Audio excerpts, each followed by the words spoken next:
All right, we are making homemade laundry soap today. One, because we're homesteaders and thrifty, and two, because it's healthier. And people worry that borax is boric acid. They get that confused a lot. Borax and boric acid are not the same thing. This is not 100% natural, like you're taking flowers and turn them into soap, but it's much more natural and healthy than anything you can buy at the store. Even if it says organic on it, look at the ingredients, because if there's things you can't pronounce, it's not very natural, folks. We're using the borax, and we're using, boys, super washing soda, also a natural booster. It's really good at getting stains out. In theory, you could just use this, or you could just use that, or you could just use a bar of soap. But putting them all three together, it does a lot better at busting up the grease and the grime. You have a husband or a son or yourself that gets dirty on the farm, you want something that's going to lift out those stains.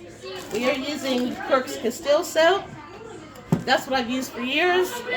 I used to use the Fells Naphtha, which a lot of people do because it's supposed to be very natural and it's old-fashioned. It's been around forever and it says laundry bar.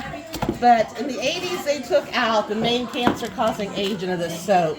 And I don't recall off the top of my head which one of these ingredients back here that are hard to pronounce is one that's still problematic, but there is one in here.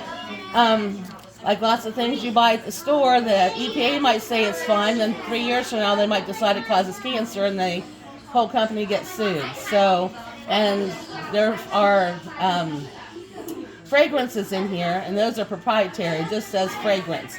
You don't know what they are unless you call the company. If you call the company and ask or put it in writing, they have to tell you every ingredient. But they don't put it on their packaging otherwise because it's proprietary. So you can use that. It's not as good and healthy and safe as the Kirk's Castile. Any kind of Castile soap is just an olive-based soap. Now, Sarah, you have some live-free soap here, right? That you got from the Resistance lard Chicks? bars, yeah, from lard the bars. Resistance Chicks. So that just gives a little extra suds and washing powder. Now, it's very simple to make. You can chop it up finely, but it's much easier to use a grater. It's much quicker. You get nice little pieces like this, and they'll dissolve, in my experience, even in cold water. But Donna, you said you had a problem with that. But it was ivory soap. Oh, okay. So, yeah, the Castile's going to break up and liquefy a lot easier. So I'm curious, after you use this, see if it works better. Because you can put this in your fingers and go like this, and you can see it breaking up. Good. Doesn't it smell good? Okay, let's everybody sniff their soap. It does smell very good. Wow, nice. who created all that? Crystal. She's on it. She's not the one over there doing shenanigans. She's over there working while Donna and Jamie were gossiping. But you can make enough for a family of 4 or 5 for probably at least 4 months, 4 to 6 months for a family of 4 or 5. You can make enough detergent for maybe $10. So it's a lot cheaper and it's a lot more natural. Not knowing what goes in this stuff, we've talked about it before. All the different fragrances and things that companies use, we don't know what's in them. A lot of them have hormone fingernails, which are not good, especially for women, especially nursing women. So all we're doing here is a very simple part of grinding up the soap. And it's kind of, you do it like an old-fashioned sewing bee. You guys can just sit around and chit-chat and gossip. You could use a mandolin for this too, to be quicker. But the mandolin and I have never been friends. I end up bloody. So slicing yourself open. Yeah. I just bought this one and reserved it just for grading up soap. Once upon a time See I how did nice that my with one. I thought, oh, if it stuff gets is. all gooped up, I won't worry about it. Yeah. But honestly, it looks like it'd be a pain, but you're not grating cheese, it's soap. So just leave it soak in your sink for half an hour or so, and everything's going to come off all on its own. There's different recipes out there, but pretty well standard is you do equal parts of all 3. That gets a little bit pricier, and it's really a lot of extra soap. So I do equal parts of the borax and the super washing soda. It's like a cup, and I do a half a cup of the soap.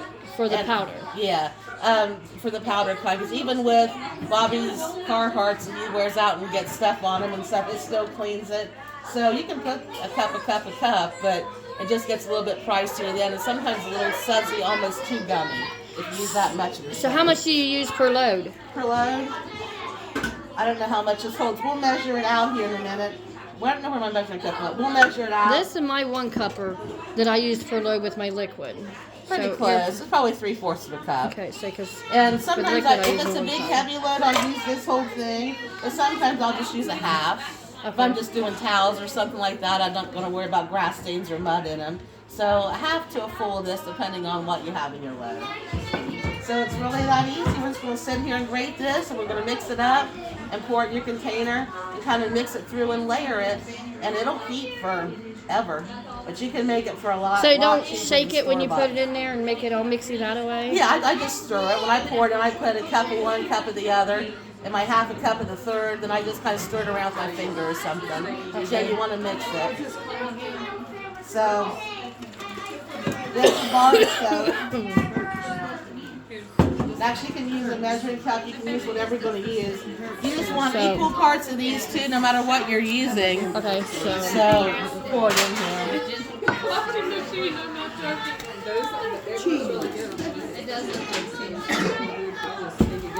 So there we've got just shy of 2 cups. So I'll put 2 cups of that in. that And was 2 your washing cups. soda. Yep, that was a super wash. And it feels neat in your hands. And Yeah. I'll pass it around so everybody else who needs it can use it. And I'll put about 2 cups of the borax. The one thing to be watch with the borax, like my house had just gotten clean. I just spilled it. Borax is toxic to animals, so you do not want your dogs to get around it. Now, if you have mice somewhere in your house or something like that, that you can go ahead and sprinkle it out for them as long as it's not somewhere your dogs or cats could get into it. And it's really good for your commodes. If you just pour some borax in your commode and let it sit for half an hour, go back and give it a little swipe, flush your commode, maybe follow with a vinegar rinse, and it's really good for clogged sinks. So I would put some borax in the sink and let it sit there for a while. Then I'd go ahead and pour in some vinegar and let them melt, and then I'd rinse it through. It's really good at cleaning out your sinks when they're clogged. Okay. So we'll pass this around. Everybody can. I did about 2 cups each of the borax and the super washing soda, and that's just shy of a cup. So I'm gonna put that in there. Mix it around a bit with my hand, and then we can. You don't have to, but you can pour in some essential oil if you wanted to have it set in a little bit. Just don't have any scent to it at all. Oh, you need to measure And that. that's all there is to it. It does. I usually put. She'll measure it. I just usually put some orange essential oil in mine. Essence of douche. See, it doesn't take long to grate that soap at all. Put it in the grater, so it's no big deal. Just let it soak in your sink. So was it 2 cups of So she Yeah, just did. equal parts of the borax and washing soda. I usually do a cup of each and about a half a cup of the soap, just because you don't need that much. Right And on. that I do lasts- like 4 that cups for lasts that. 6 months? When I usually do this, I usually buy 2 boxes of each and use all 2. And I've done it, 2 boxes of each one will get me about 4 months. Now 3 boxes will get me about 6. But the borax, I'm I gonna don't know, Bobby do- picked it up at Dollar General. I think it was like $5 for the box. Yeah, that's And the washing soda was about the same. And the 4-pack of soap was about the same. So for $15, you can have enough detergent for 4 to 6 months. And that's a whole lot So cheaper. this will be 2 and a cups lot of my healthier. washing soda.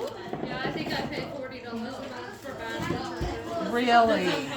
That's unhealthy. So And every little savings you make, you can funnel back into your homestead. Do something else, like buy goats, right, Donna? You can never have too many goats. When you go out and count, you're going to be missing. I better not. I would do. So if we did 2 cups, we want 1 cup of the the flakes. Right. Do 2 cups of that, 2 cups of borax, and then 1 cup of your soda. This is about 1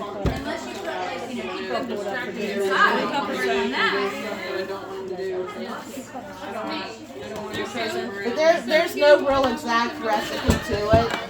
Do you need borax? Do you have a?